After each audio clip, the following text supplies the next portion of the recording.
It has been 4 months since 16-year-old Manny Collins was found dead in an Elk River landfill after a months-long search. His father, Jordan Collins, now charged in his son's murder. And this morning, he'll be back in court hours after filing a request for his trial.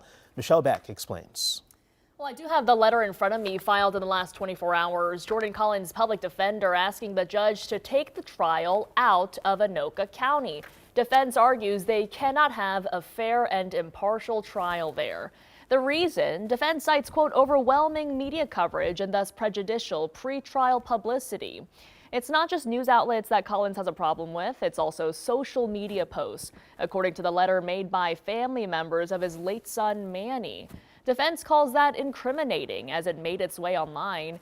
Manny's mother has spoken out publicly about Collins, like this summer when she talked about there being no warning signs.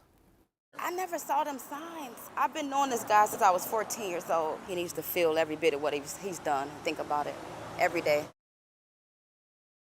We expect to see Jordan Collins in court this morning. It is an omnibus hearing where defendants argue their constitutional rights have been violated.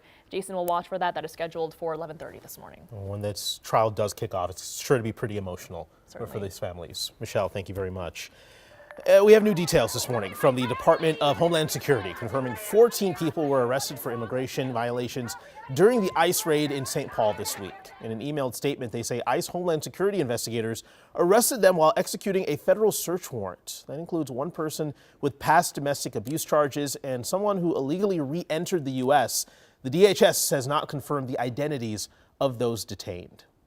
Right now, Ramsey County sheriffs are sharing a warning after a man was charged in a string of armed robberies targeting sellers on Facebook Marketplace. According to court documents last month, Alistair Pope IV from Little Canada agreed to buy a PlayStation and other gaming equipment from an 18-year-old. But when the two met for the exchange, court documents say Pope threatened them with a gun and stole those items. Court documents say surveillance video appears to show Pope committing two similar robberies. He was arrested last Thursday, and now the Ramsey County Sheriff's Office is sharing tips so this doesn't happen to others. The biggest thing I would say is find a safe location. A law enforcement police station is one of the most safe recommended. The Ramsey County Sheriff's Office says a well-lit public place with security cameras and bystanders is the recipe to stay safe. We're live at the White House this morning at 6:05, just hours before President Trump meets with New York City Mayor-elect Zohran Mamdani. The two have traded attacks for months, with the president calling Mamdani, quote, a communist mayor. The Democratic Socialist says he views the meeting as a chance to make his case to Trump.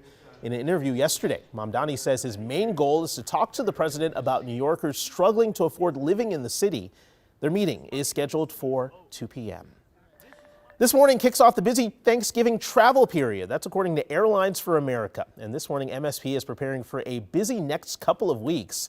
Let's take a live look there now. Not too busy from this vantage point. But from now until Monday, December 1st, MSP expects more than 440,000 people to pass through TSA. They say the busiest day before Thanksgiving is expected to be next Wednesday. Their busiest day overall is Sunday, November 30th. Hey, while you're sleeping, the time on Give to the Max Day officially ran out. But take a look at this. Minnesotans raised more than $37.7 million for local nonprofits. This year's donation surpassing last year's record of $37.1 million. Good job, everyone. So if you missed it, organizers say you can still make a donation by heading to their website, givemn.org.